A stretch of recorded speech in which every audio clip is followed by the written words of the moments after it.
उत्तर प्रदेश में आउटसोर्स कर्मचारियों के शोषण को ख़त्म करने के लिए उत्तर प्रदेश सरकार ने उत्तर प्रदेश आउटसोर्स सेवा निगम के गठन को मंजूरी दी है, लेकिन 10 महीने बीत जाने के बाद भी आज तक ज़मीनी स्तर पर आउटसोर्स सेवा निगम नहीं उतर पाया है।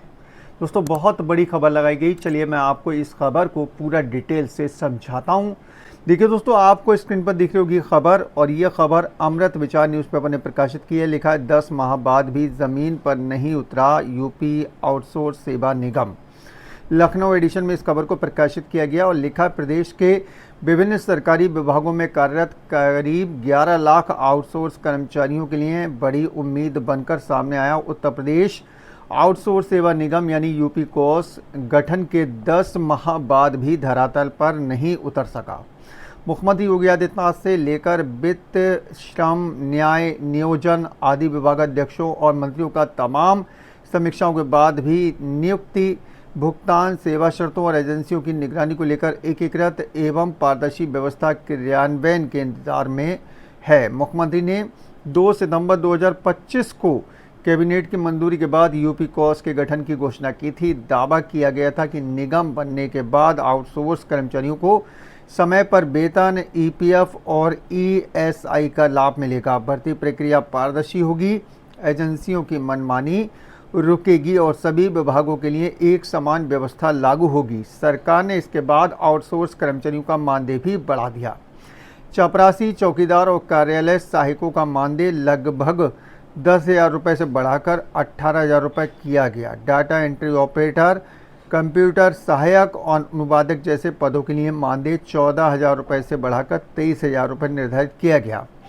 साथ ही 13% ईपीएफ और 3.25% ईएसआई का लाभ देने का भी प्रावधान किया गया। आउटसोर्स नीतियों में एससी, एसटी, ओबीसी और ईडब्ल्यूएस आरक्षण लागू करने का भी निर्णय लिया गया। इसके बावजूद 1 साल बाद भी ना तो एकीकृत ऑनलाइन पोर्टल शुरू हो पाया है और न ही निगम के माध्यम से व्यापक स्तर पर भर्ती प्रक्रिया शुरू हो सकी है। अधिकांश विभागों में आज भी पुरानी व्यवस्था के तहत निजी एजेंसियों के माध्यम से कर्मचारियों की तैनाती हो रही है। मंगलवार को मुख्यमंत्री योगी आदित्यनाथ ने यूपी कोस की समीक्षा करते हुए एक बार फिर ऑनलाइन पोर्टल, एजेंसी, परमानेंट और तकनीक आधारित निगरानी व्यवस्था को जल्द लागू करने के निर्देश दिए हैं। आप देखिए दोस्तों, यहाँ पर इन्होंने कई चीज़ें हाईलाइट कर रखी हैं। पुराने ढांचे पर काम कर रहे हैं ज़्यादातर कर्मचारी, उसके बारे में बता रखा है।